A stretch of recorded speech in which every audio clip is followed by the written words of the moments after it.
Start करते हैं कक्षा 10 विज्ञान का एक और नया लेक्चर। पिछले लेक्चर तक हम कक्षा 10 के रसायन विज्ञान का जो पहला चैप्टर है रासायनिक अभिक्रियाएं एवं समीकरण, उसकी एनसीईआरटी अभ्यास को हम हल कर रहे हैं, जिसमें हमने प्रश्न नंबर 1 से लेकर 6 तक के प्रश्नों के हल बिल्कुल रिटर्न में नोट कर लिए होंगे। इसके बाद आज के लेक्चर में हम प्रश्न संख्या 7 से आगे के प्रश्नों को हल करेंगे। तो स्टार्ट करते हैं प्रश्न संख्या 7 को। प्रश्न संख्या 7 में फिर से एक बार आपको समीकरणों को लिखना है, संतुलित समीकरणों को लिखना है, और आपको जो क्वेश्चन में दी हुई हैं वो शाब्दिक रूप में समीकरणें दी हुई हैं, अर्थात उन्होंने हिंदी में लिखकर शब्द समीकरण दिया हुआ है, उसको हमने रासायनिक सूत्रों के रूप में लिखकर संतुलित करना है। देखिए क्वेश्चन नंबर 7 में निम्न अभिक्रियाओं के लिए रासायनिक समीकरण लिखिए। इसके ए पार्ट में हमें देखिए शब्द समीकरण लिख कर दिया है, माने calcium hydroxide plus carbon dioxide arrow, और एरो के आगे बन रहा है कैल्शियम कार्बोनेट प्लस जल। तो इस शब्द समीकरण को हमने संतुलित समीकरण रासायनिक समीकरण के रूप में बदलना है। तो देखिए कैल्शियम हाइड्रोक्साइड के फॉर्मूले को लिखते हैं। तो जो केवल पहली बार इस वीडियो को देख रहे हैं इस चैनल पर, इससे रिलेटेड वीडियो आप पहले देख लें कि यहाँ पर मैंने यौगिकों के सूत्र लिखने बताए हैं, तभी आप कैल्शियम हाइड्रोक्साइड या इनके सूत्र लिख पाएंगे। तो देखिए कैसे आएगा सूत्र। कैल्शियम हाइड्रोक्साइड, कैल्शियम कहते हैं Ca को और हाइड्रोक्साइड बोलते हैं OH को। Ca की संयोजकता 2 होती है वो OH के नीचे, OH की एक होती है वो Ca के नीचे, प्लस कार्बन डाइऑक्साइड का फॉर्मूला आपको पता है, ये कार्बन डाइऑक्साइड एरो। फिर लिखा है कैल्शियम कार्बोनेट, तो कैल्शियम कहते हैं Ca को, कार्बोनेट बोलते हैं CO3 को। Ca की 2 उसके नीचे, CO3 की 2 इसके नीचे, 2:2 को हम 1:1 कह देंगे, सब मैंने वहां डिटेल में आपको बताया हुआ है। और जल का फॉर्मूला होता है H2O। तो हमने शब्द समीकरण को रासायनिक समीकरण तो लिख दिया, लेकिन इसे संतुलित देख लेते हैं है या नहीं। नहीं है तो करेंगे Ca1 O, यहाँ पर 2 ये हैं और 2 ये हैं, 4, और ये कितने हो रहे हैं 3 और 1 4। हाइड्रोजन की बात करें 2 हैं, हाइड्रोजन इधर भी 2 हैं, कार्बन 1 है। तो ये संतुलित रासायनिक समीकरण इस शब्द समीकरण की हमने लिख दी है। तो ऐसे करके 7th का ये ए पार्ट है। मैं आपको क्रमशः इसके सारे पार्ट बताता हूं, आप इसे कॉपी पर नोट करते रहें साथ साथ। और देखिए ध्यान से, मैं आपसे कह रहा हूं कि इन शब्दों से जो रासायनिक सूत्र बन रहे हैं, इससे पहले के लेक्चर्स में इस चैनल की प्लेलिस्ट में जो 10th क्लास की है उसमें जाकर आप सही से देख लें, क्योंकि देखिए साइंस है, सीरियल से ही समझ में आता है, क्योंकि विज्ञान की परिभाषा है तर्क संगत क्रमबद्ध ज्ञान को विज्ञान कहते हैं। तो जब तक आप पहले की वीडियो नहीं देखेंगे आपको फिर सूत्र बनाने नहीं आएंगे, और जिनको आते हैं बहुत अच्छी बात है, उनको आसानी से समीकरण समझ में आएंगी। इसके बाद हम इसके बी पार्ट की बात करते हैं, ये आपको समझ आ ही गया होगा। देखिए बात करते हैं 7th क्वेश्चन के बी पार्ट की। इसका शब्द समीकरण देखें क्या दिया है हमें, zinc plus silver nitrate arrow zinc nitrate plus silver. तो देखिए जिंक हम बोलते हैं Zn को, सिल्वर नाइट्रेट लिखे तो सिल्वर बोलते हैं Ag को, और नाइट्रेट बोलते हैं NO3 को। Ag की संयोजकता एक NO3 के नीचे, NO3 की एक Ag के नीचे, एरो लगाएंगे। फिर लिखा है जिंक नाइट्रेट, अर्थात जिंक माने Zn और नाइट्रेट फिर वही NO3। भाई Zn की अब 2 होती हैं तो NO3 का ट्वाइस, और NO3 की एक होती है तो Zn के नीचे एक ही रहेगा, प्लस, और सिल्वर बोलते हैं Ag को। तो आप देखिए शब्द समीकरण से हमने रासायनिक समीकरण लिख ली है। इसके बाद देखते हैं संतुलित है क्या। Zn 1 है, Ag 1 है, NO3 देखें पूरा 1 है, उधर कितना हो रहे हैं 2 हो रहे हैं। तो यहाँ पर हमें सामने हम 2 कर लेंगे, क्योंकि मैंने आपको पहले के लेक्चर में संतुलित करना ही बताया है कि जब हम रासायनिक समीकरण को संतुलित कर रहे होते हैं तब हमने जो नंबर्स लिखते हैं, हम जो गुणांक लिखते हैं वो सामने लिखते हैं ना कि नीचे। तो अब देखिए Ag 2 हो गए, तो यहाँ पर 2 कर लेंगे। तो इस प्रकार से ये दूसरे पार्ट के शब्द समीकरण को हम संतुलित रासायनिक समीकरण के रूप में इस प्रकार से लिख पाते हैं। इसको भी आप नोट कर लीजिए। और इसके बाद बात करेंगे 7th क्वेश्चन के 3rd अर्थात सी पार्ट की। देखिए मैंने आपके लिए 7 क्वेश्चन का सी पार्ट लिखा है, aluminium plus copper chloride arrow उत्पाद के रूप में एल्यूमिनियम क्लोराइड प्लस कॉपर बन रहा है। तो आप देखें एल्यूमिनियम का फॉर्मूला होता है Al, कॉपर क्लोराइड का फॉर्मूला होता है CuCl लिख लें हम, कॉपर की संयोजकता 2 और Cl की कितना होती है 1, एरो एल्यूमिनियम क्लोराइड माने Al और इधर लिख देंगे Cl, Al की संयोजकता होती है 3 और Cl की 1, और कॉपर माने Cu। इसको बैलेंस करें तो Al 1 है, कॉपर एक है, Cl यहाँ 2 है, वहाँ 3 है, तो इसके लिए हम करते हैं यहाँ पर 2 कर लेते हैं, तो ये 6 हो जाएंगे। तो फिर इसके लिए हम यहाँ क्या कर लेंगे, 3 कर लेंगे, तो ये 6 हो जाएंगे, लेकिन कॉपर 3 हो गए हैं तो इसलिए यहाँ पर भी 3 लिख लेंगे। तो इस प्रकार से हम इस शब्द समीकरण के लिए संतुलित रासायनिक समीकरण लिख पाते हैं। इसको भी आप अपनी कॉपी में नोट कर लें।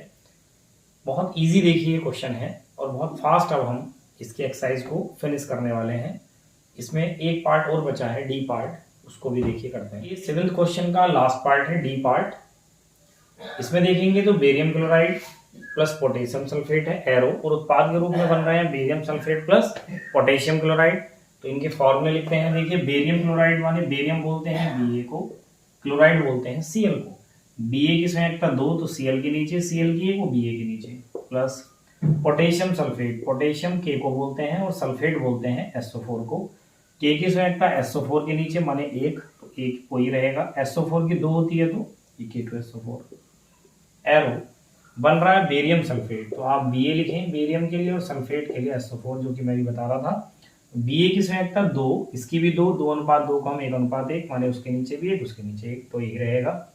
Plus potassium chloride, potassium K को बोलते हैं और क्लोराइड Cl को, K की 1 Cl के नीचे, Cl की 1 वो K के नीचे।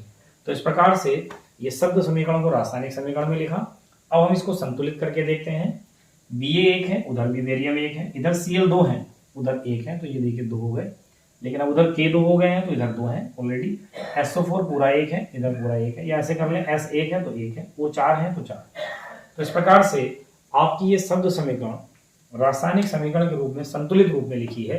तो 7th क्वेश्चन की ABCD चारों पार्ट मैंने आपको बहुत अच्छे से समझाए हैं, आप इनको कॉपी पर प्रॉपर नोट कर लें तो हमारा ये 7th क्वेश्चन कंप्लीट हो जाता है। आपको समझ आ रहा होगा।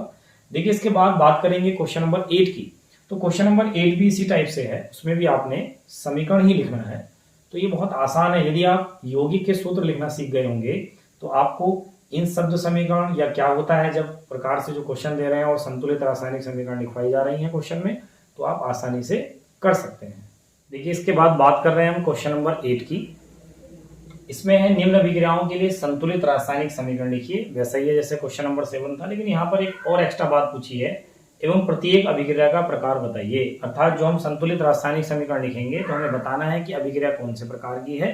तो मैंने आपको पहले के लेक्चर्स में अभिक्रियाओं के प्रकार बताए हैं, जैसे विस्थापन, द्विविस्थापन, वियोजन, योग, ऑक्सीकरण, अपचयन। तो इस प्रकार से हम अभिक्रिया को संतुलित करके लिखेंगे समीकरण रूप में, और साथ में ये भी बताएंगे कौन सा प्रकार है। तो क्वेश्चन नंबर 7 में भी देखिए इसी टाइप के क्वेश्चन थे।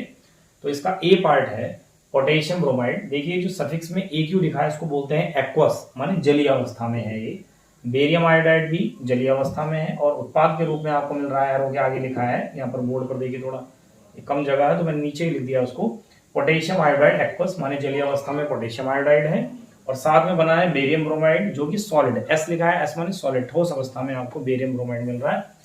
तो पोटेशियम ब्रोमाइड को अगर हम लिखें तो पोटेशियम बोलते हैं K को, ब्रोमाइड को बोलते हैं Br।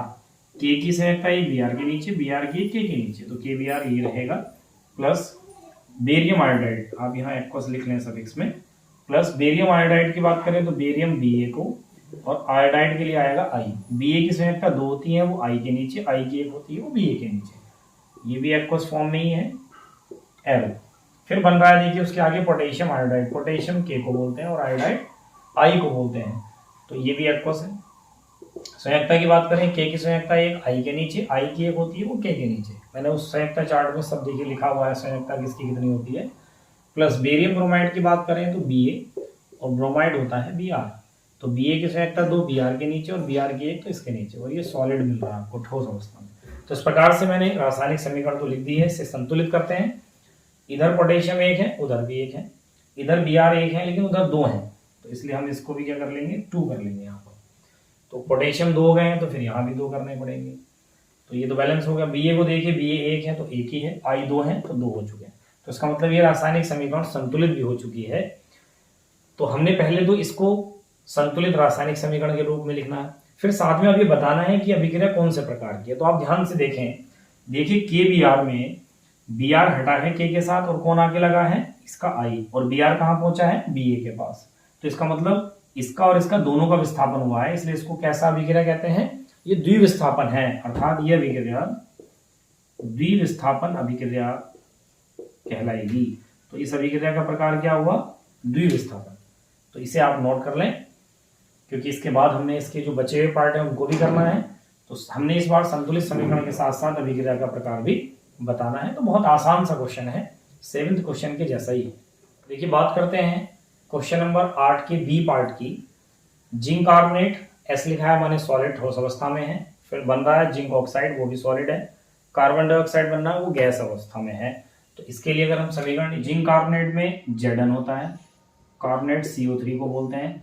Zn की 2 CO3 के नीचे, CO3 की 2 इसके नीचे, 2:2 को 1:1 कहेंगे तो फॉर्मूला ZnCO3 हो जाएगा, सॉलिड फॉर्म में है।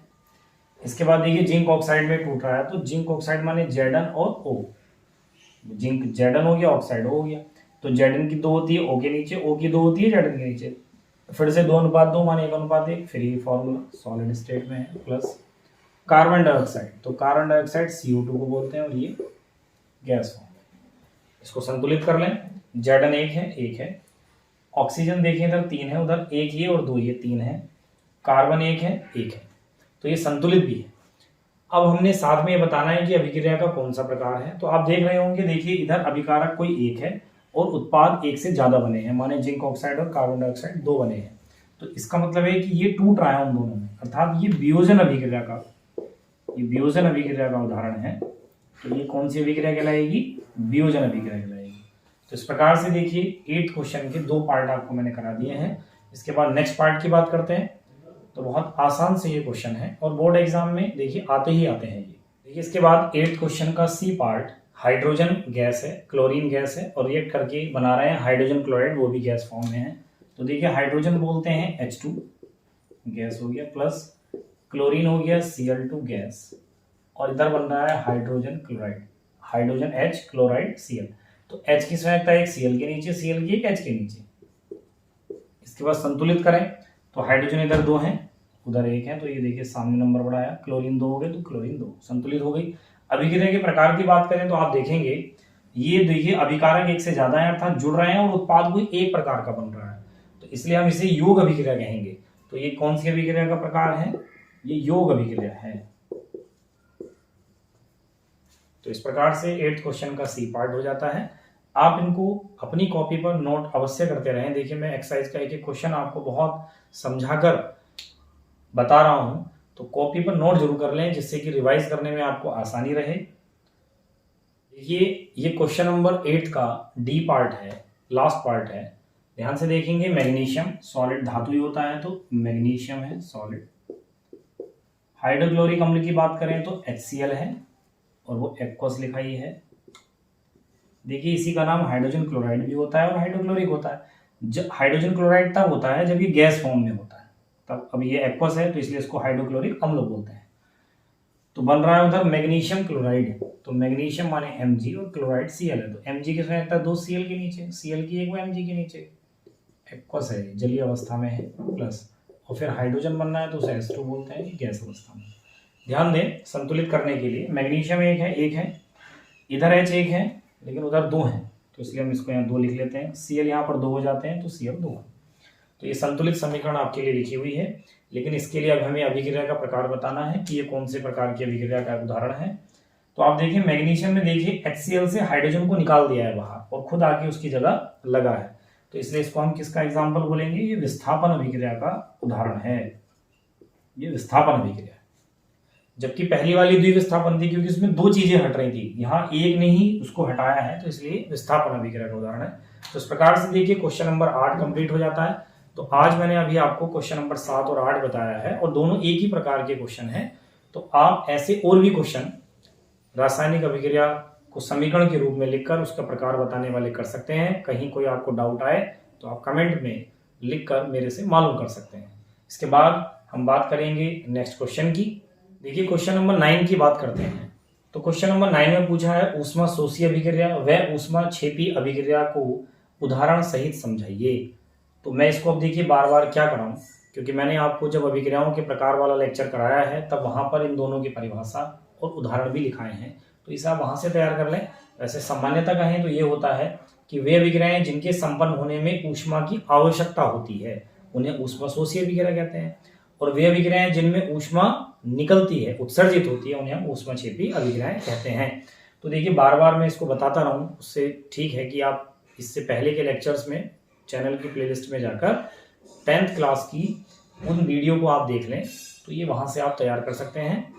इसके बाद हम बात करेंगे नेक्स्ट क्वेश्चन की। देखिए बात करते हैं क्वेश्चन नंबर 10 की। ये बोर्ड एग्जाम की दृष्टि से इंपॉर्टेंट क्वेश्चन है, एग्जाम में बहुत बार पूछा गया है। श्वसन को ऊष्माक्षेपीय अभिक्रिया क्यों कहते हैं, उदाहरण सही समझाइए।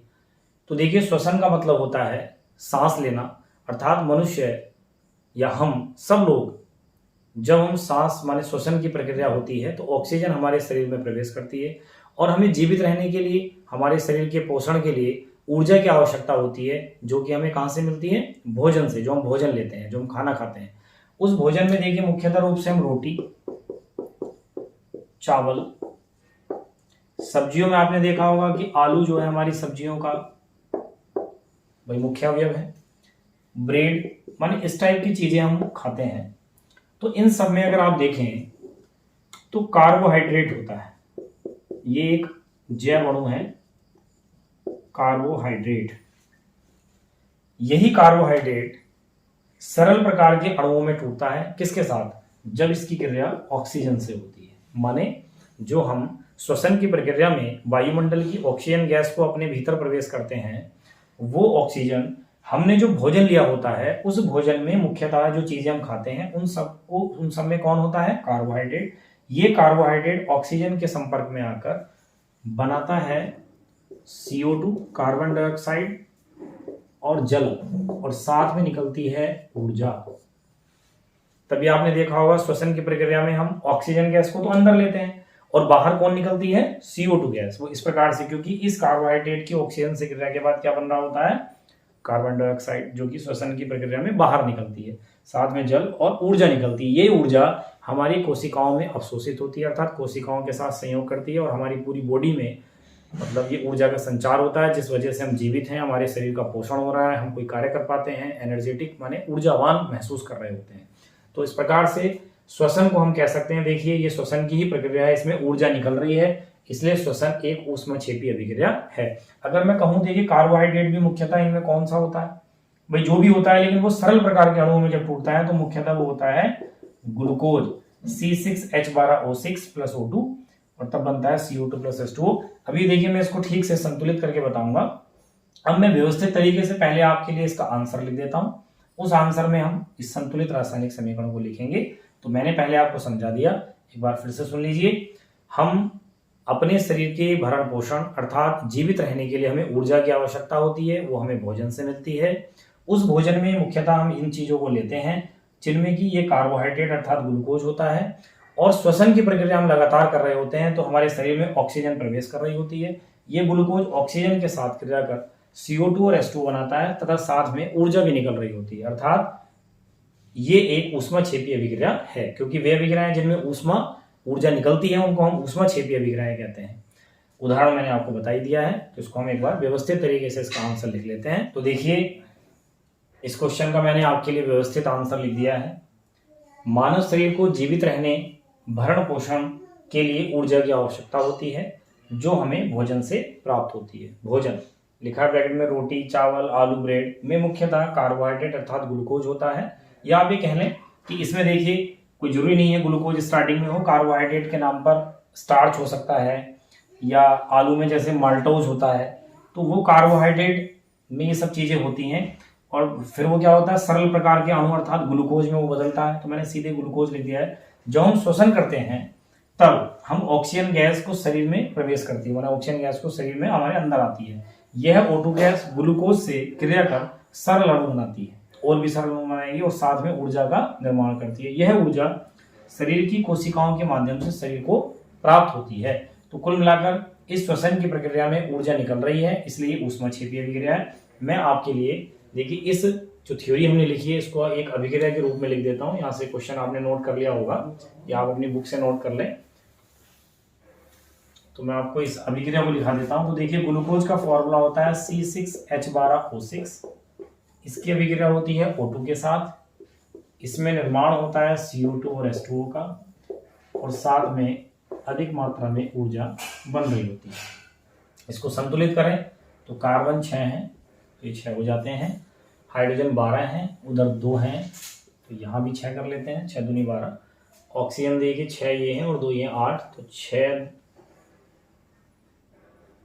ठीक, हाँ तो ये 6 हो रहे हैं और यहाँ पर 2 8, जबकि वहाँ 6 दूनी 12 और 6 18 हो रहे हैं। तो इसके लिए हम क्या करें, यहाँ पर 6 कर लेते हैं, तो 6 दूनी 12 और 6 18 यहाँ भी हो गए हैं। H 12 है, 6 दूनी 12 और कार्बन 6 है, तो ये रहे और ये 6। तो समीकरण संतुलित भी है।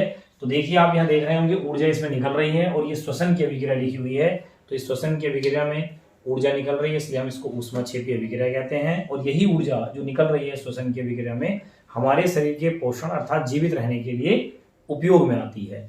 तो कुल मिलाकर ये बात है कि भोजन में कार्बोहाइड्रेट, और कार्बोहाइड्रेट का मतलब देखिए जब आप बड़ी क्लास में आएंगे तो जैव अणु करके एक चैप्टर होता है, तो वहां पढ़ेंगे। कार्बोहाइड्रेट का मतलब है उसमें सुक्रोज, माल्टोज, भी देखिए चीनी खाएंगे तो सुक्रोज हमारे अंदर जाएगा, आलू खा रहे हैं तो माल्टोज जाएगा, ऐसे चावल में स्टार्च है, रोटी है, ब्रेड है, इन सब में क्या है, कार्बोहाइड्रेट है। तो पहले ये जो बड़े कार्बोहाइड्रेट है ये छोटे कार्बोहाइड्रेट में बदलते हैं, अर्थात जैसे ग्लूकोज में।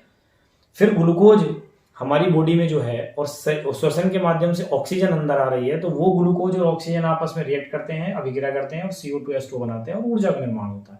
तो इस प्रकार से हम कह सकते हैं कि श्वसन एक ऊष्माक्षेपी अभिक्रिया है। इसको आप अपनी कॉपी पर नोट कर लें और बहुत अच्छे से इसको तैयार करें, क्योंकि देखिए बोर्ड एग्जाम में ये बहुत बार आया, मैंने अभी पहले बताया आपको, तो संभवतः इस बार भी आए बोर्ड एग्जाम में, तो इसलिए आप प्रॉपर अपने नोट्स तैयार करते रहें। तो आप इसको वीडियो पॉज करके नोट कर सकते हैं। इस क्वेश्चन के बाद देखिए हम नेक्स्ट क्वेश्चन की बात करते हैं। देखिए क्वेश्चन नंबर 11 की बात करें तो उसमें ये पूछा है कि वियोजन अभिक्रिया संयोजन अभिक्रिया के विपरीत क्यों कही जाती है, उदाहरण सहित समझाइए। तो मैंने आपको पहले ही कहा, जहां मैंने अभिक्रियाओं के प्रकार वाले लेक्चर आपको पढ़ाए हैं, तो वहां पर वियोजन अभिक्रिया और संयोजन अभिक्रिया, ये पहला लेक्चर है अभिक्रियाओं के प्रकार का, तो वहां बहुत अच्छे से उदाहरण सहित ही समझाया है, तो इसको वहां से आप देखकर तैयार कर लें। वैसे अगर मैं जनरली इसको बताऊं तो देखिए वियोजन अभिक्रिया कहते हैं जिसमें कोई अभिकारक एक से अधिक उत्पादों में टूट जाता है, तो जैसे 2HCl H2Cl2 में टूटेगा। अगर हम दो अभिकारकों को जोड़ लें और कोई एक उत्पाद बने तो उसको संयोजन कहते हैं। तो ये वियोजन अभिक्रिया का एग्जाम्पल है और ये संयोजन अभिक्रिया का। तो आप देखेंगे दोनों एक दूसरे के विपरीत है ना, उल्टे हैं, तो इसलिए हम कह सकते हैं कि वियोजन अभिक्रिया संयोजन अभिक्रिया के विपरीत कही जाती है। अर्थात वियोजन में कोई एक अभिकारक दो में टूटता है, जबकि संयोजन में कोई दो अभिकारक एक उत्पाद बनाते हैं। बाकी डिटेल के लिए आप पहले का वीडियो देख लें। तो इस प्रकार से क्वेश्चन नंबर 11 आपका कंप्लीट हो जाएगा। इसके बाद बात करते हैं हम क्वेश्चन नंबर 12 की।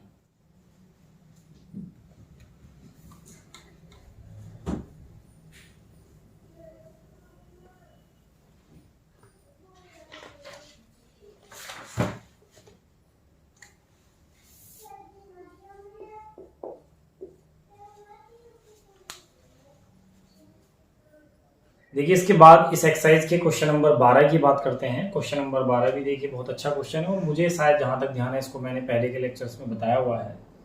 उन वियोजन अभिक्रियाओं के एक एक समीकरण लिखिए जिनमें ऊष्मा, प्रकाश एवं विद्युत के रूप में ऊर्जा प्रदान की जाती है। अर्थात जब मैंने वियोजन अभिक्रिया आपको पढ़ाई होगी तब मैंने उसके उदाहरण लिखाए होंगे, तो मैंने उदाहरण ये तीनों प्रकार के लिखाए होंगे। फिलहाल चलिए अब मैंने आपके लिए लिख दिया है। माने ये कहना चाह रहे हैं कि देखिए वियोजन अभिक्रिया किसको कहते हैं कि कोई अभिकारक होता है और वो एक से ज्यादा उत्पाद बनाता है, उनमें टूट जाता है। माने तो तोड़ने के लिए आप कब ऊष्मा का प्रयोग कर रहे हैं, कब प्रकाश का कर रहे हैं और कब विद्युत के रूप में उसको तोड़ रहे हैं, विद्युत के रूप में ऊर्जा देकर तोड़ रहे हैं। अर्थात ऊष्मा के रूप में ऊर्जा देनी है तब टूटे कोई अभिकारक, प्रकाश के रूप में ऊर्जा देकर टूटे और विद्युत के रूप में ऊर्जा देकर टूटे। ऐसे आपने समीकरण लिखने हैं। तो देखिए पहले मैंने लिखा है ऊष्मा के रूप में, ये लेड नाइट्रेट है। लेड नाइट्रेट लेड ऑक्साइड और नाइट्रोजन डाइऑक्साइड और ऑक्सीजन में टूट जाता है। तो जब हम इस लेड नाइट्राइड को अभिकारक के रूप में लेकर इसकी वियोजन अभिक्रिया करा रहे होते हैं तो हम ऊर्जा ऊष्मा के रूप में देते हैं, अर्थात हम इसमें टेम्परेचर बढ़ा देते हैं, इसका ताप इसको देते हैं, अर्थात ऊष्मा देते हैं, इसलिए एरो पर डेल्टा लिख दिया मैंने। तो इस प्रकार से ये वियोजन अभिक्रिया होती है। अगर बात करें प्रकाश के रूप में तो इस अभिक्रिया को कराने के लिए सिल्वर क्लोराइड है, देखिए नाम मैंने यहाँ नहीं लिखा लेकिन आपको पता होना चाहिए, Ag को सिल्वर, Cl को क्लोराइड। तो सिल्वर क्लोराइड ठोस अवस्था में है, ये सिल्वर और क्लोरीन में टूट जाता है।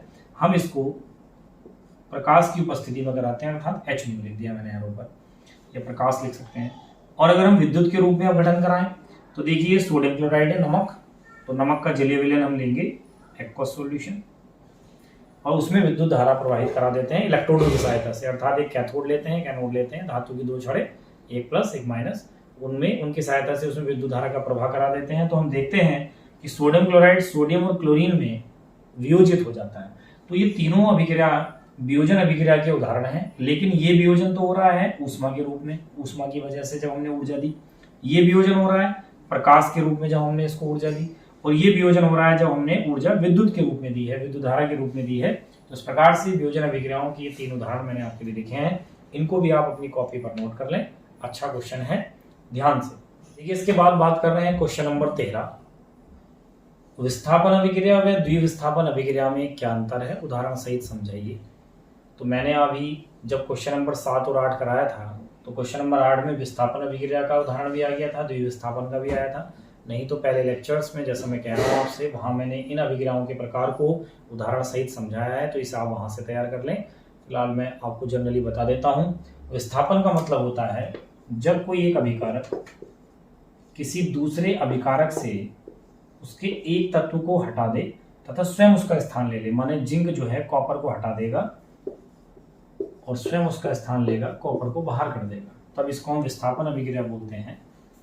जबकि आपने देखा था सोडियम सल्फेट और बेरियम क्लोराइड की जब अभिक्रिया हो रही थी तो सोडियम तो बेरियम को हटा देता है, बेरियम सोडियम को, माने आपस में स्थानांतरण होता है, अर्थात BaSO4 और 2NaCl इस प्रकार से बन जाता है।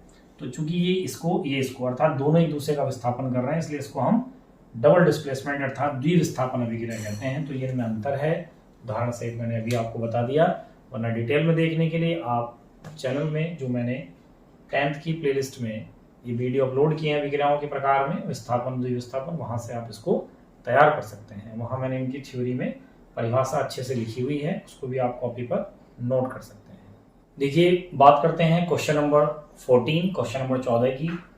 सिल्वर के शोधन में सिल्वर नाइट्रेट के विलयन से सिल्वर प्राप्त करने के लिए कॉपर धातु द्वारा विस्थापन किया जाता है। माने सिल्वर नाइट्रेट विलयन से अगर हमें सिल्वर अलग करना है तो हम उसके लिए कॉपर धातु का प्रयोग करते हैं। तो ये जो प्रक्रिया होती है इसके लिए हमें केवल एक अभिक्रिया लिखनी है, बहुत छोटा सा क्वेश्चन है।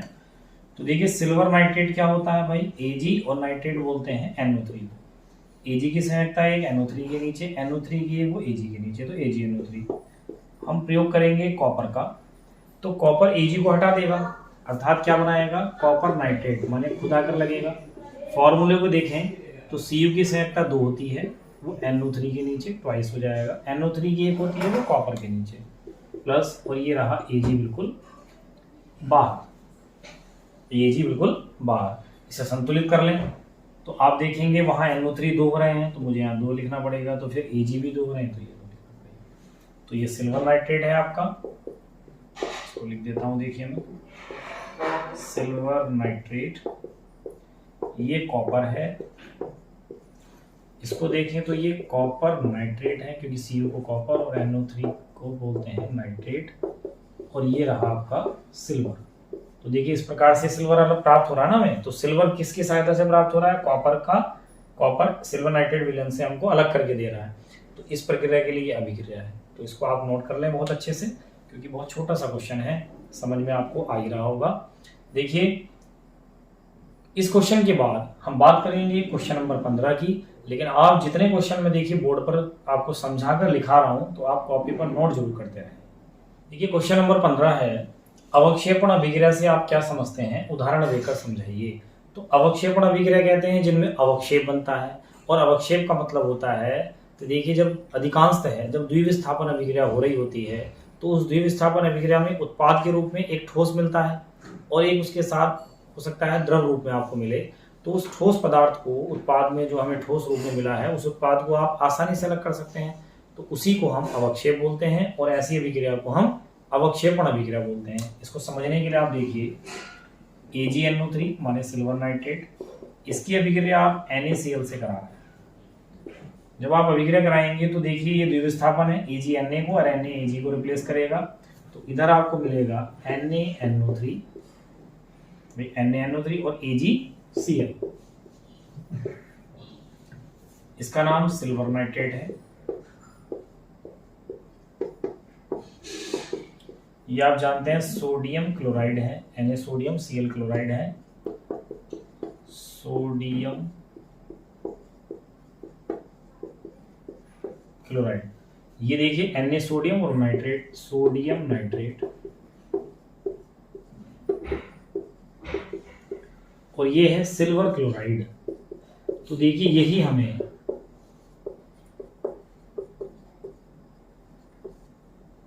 ठोस के रूप में अर्थात पेस्ट जैसा ठोस होता है, तो ये मिलता है, इसी को हम अवक्षेप बोलते हैं।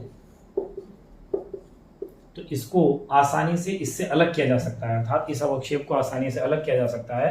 तो ऐसी अभिक्रियाओं को हम, ऐसी द्विविस्थापन अभिक्रियाएं जिनमें उत्पाद के रूप में जो हमें एक ठोस रूप में मिले, जिसको हम एक उसके साथ के दूसरे बने उत्पाद से आसानी से अलग कर सकते हो, जिसको हम अवक्षेप, तथा ऐसी द्विविस्थापन अभिक्रियाओं को हम अवक्षेपण अभिक्रियाएं कहते हैं। इसके बाद में आपके लिए इसमें नीचे थ्योरी लिख देता हूं, जिसको आप अपनी कॉपी पर नोट कर लेंगे और हमारा क्वेश्चन नंबर 15 कंप्लीट हो जाएगा। देखिए मैंने आपको इसके लिए अवक्षेपण अभिक्रिया के लिए व्यवस्थित परिभाषा लिख दी है।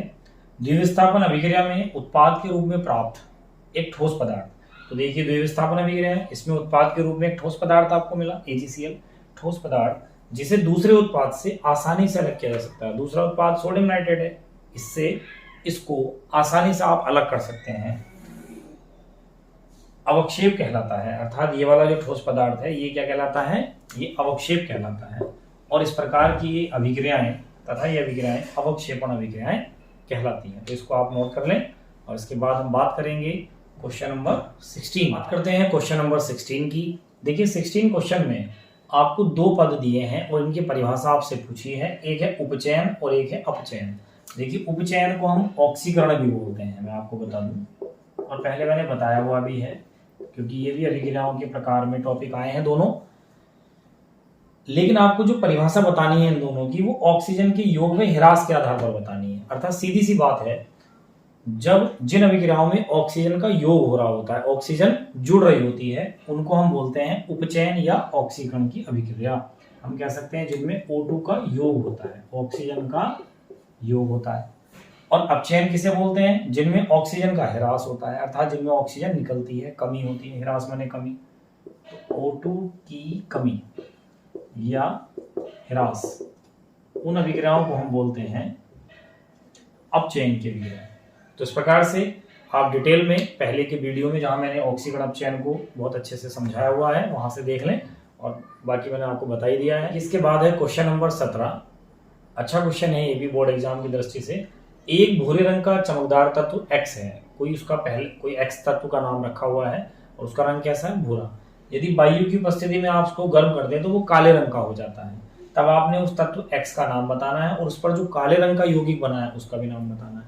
तो मैं आपको बता दूं, देखिए वह जो X तत्व है, X तत्व कॉपर होगा, C, क्योंकि ये भूरे रंग का होता है। और अगर हम इसको ऑक्सीजन के साथ गर्म करें तो ये कॉपर ऑक्साइड का निर्माण करता है। अर्थात कॉपर की देखिए 2 संयुक्ता होती है, O के नीचे, और O की 2 होती है, वो कॉपर के नीचे। तो 2:2 को 1:1 कह सकते हैं। संतुलित करें तो ऑक्सीजन 2, तो फिर कॉपर भी 2, तो ये कॉपर ऑक्साइड बनेगा। और इसी का रंग होता है काला रंग होता है। ठीक, तो देखिए जो हमसे पूछा है तत्व X का नाम, तो कॉपर है, और उस काले रंग का जो यौगिक बना उसका नाम क्या है, कॉपर ऑक्साइड। तो इस प्रकार से आपका क्वेश्चन नंबर 17 आप नोट कर लें। देखिए इसके बाद मैंने एक्सरसाइज के 3 क्वेश्चन नंबर 18, 19, 20 तीनों एक बार में नोट कर दिए हैं, क्योंकि लगभग मिलते जुलते ये क्वेश्चन हैं। क्वेश्चन नंबर 18 है, लोहे की वस्तुओं को हम पेंट क्यों करते हैं। तो देखिए मैंने आपको पहले के लेक्चर्स में संक्षारण एक घटना पढ़ाई थी, बहुत अच्छे से डिटेल में वहां बताया है।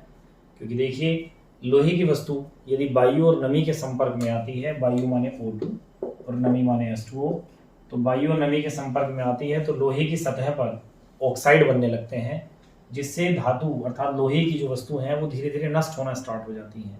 तो उन्हें अगर हमें नष्ट होने से बचाना है, अर्थात लोहे की वस्तुओं को संक्षारण से बचाना है, तो हम उस पर क्या कर देते हैं, पेंट कर देते हैं।